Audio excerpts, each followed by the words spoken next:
अयोध्या को क्यों कहते हैं धार्मिक नगरी? जानिए कहानी श्रीराम जन्मभूमि अवध की।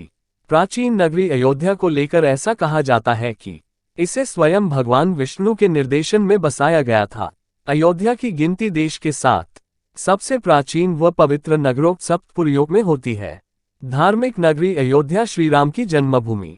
अयोध्या नगरी में बना भव्य राम मंदिर दुनिया भर में चर्चा में है। मंदिर में रामलला की प्राण प्रतिष्ठा 22 जनवरी 2024 को होगी। फिलहाल मंदिर की तैयारियां जोरों पर हैं। अयोध्या नगरी यूं ही खास नहीं है, बल्कि इस नगर से विशेष धार्मिक महत्व भी जुड़े हैं। इसलिए तो अथर्ववेद में इसे देवताओं का स्वर्ग बताया गया है। सरयू नदी में बसी पवित्र नगरी अयोध्या को स्कंद पुराण में ब्रह्मा, विष्णु और महेश त्रिदेवों की पवित्र स्थली कहा गया है।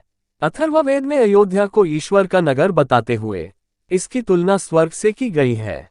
वहीं स्कंद पुराण के अनुसार अयोध्या का अ शब्द ब्रह्मा, य कार विष्णु और ध कार रुद्र का स्वरूप है।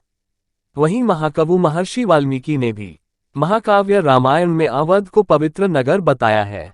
अयोध्या की प्रचलित कथा। अयोध्या नगरी के धार्मिक दृष्टिकोण को लेकर एक कथा खूब प्रचलित है, जिसके अनुसार अयोध्या के महाराज विक्रमादित्य एक बार भ्रमण करते हुए सरयू नदी के पास पहुंचे। उस समय उन्हें अयोध्या की भूमि में कुछ चमत्कार दिखाई दिए।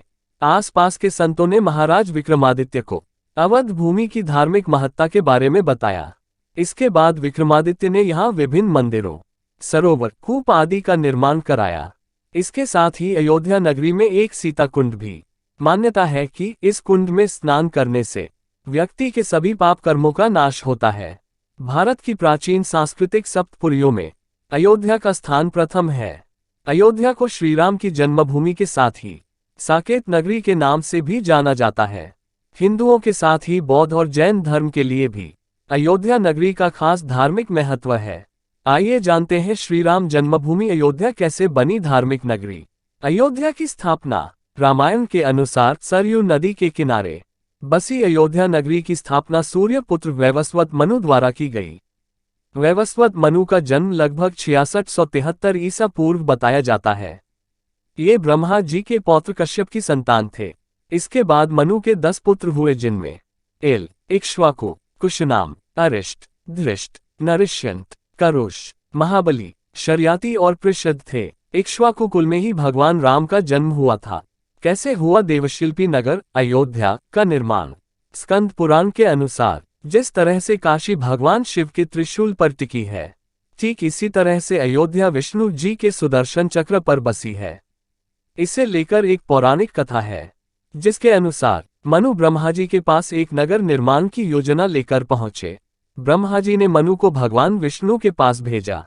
विष्णु जी ने मनु के लिए साकेत धाम का चयन किया। साकेत धाम के निर्माण के लिए ब्रह्मा जी, मनु, भगवान विष्णु, शिल्पकार भगवान विश्वकर्मा और महर्षि वशिष्ठ गए। भूमि का चयन सरयू नदी के किनारे किया गया और इसके बाद आरंभ हुई देवशिल्पी नगर निर्माण की। इसलिए अयोध्या को साकेत के नाम से भी जाना जाता है। वहीं भगवान राम के जन्म के समय इस नगर को अवध के नाम से जाना जाता था। अयोध्या को क्यों कहते हैं धार्मिक नगरी? जानिए कहानी श्रीराम जन्मभूमि अवध की। आशा करता हूँ यह छोटी कहानी आपको पसंद आई होगी।